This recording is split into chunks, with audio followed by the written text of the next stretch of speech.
வணக்கம் குட்டீஸ். எல்லாரும் எப்படி இருக்கீங்க? இன்னைக்கு நாம கேட்க போற கதை என்ன தெரியுமா?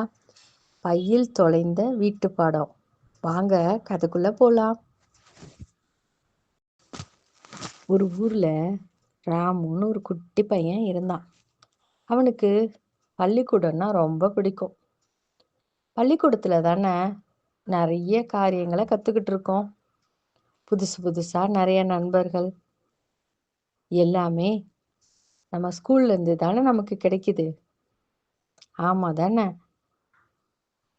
நம்ம ராமுவும் அப்படிதான்.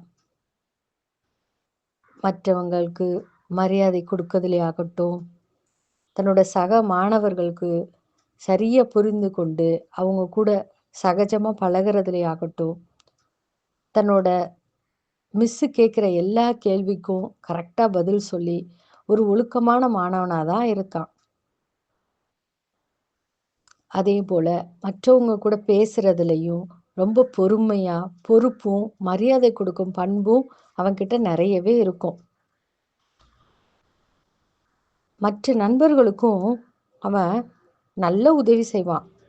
தன்னோட பென்சில்களையும் தன்னுடைய நோட் புக்கையும் பகிர்ந்து கொடுப்பான்.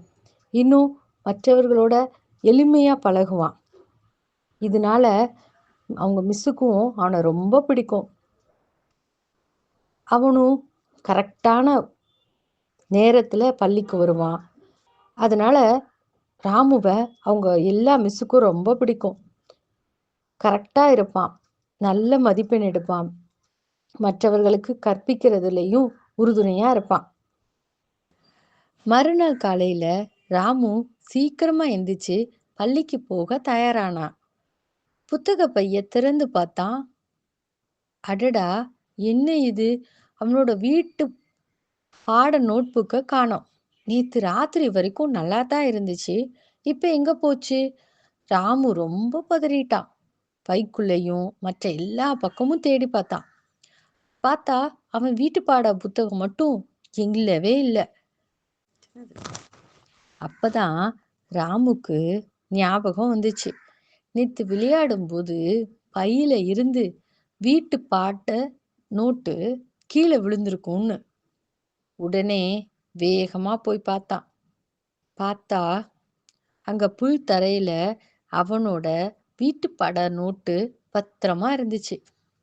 ராமுக்கு ரொம்ப சந்தோஷம்.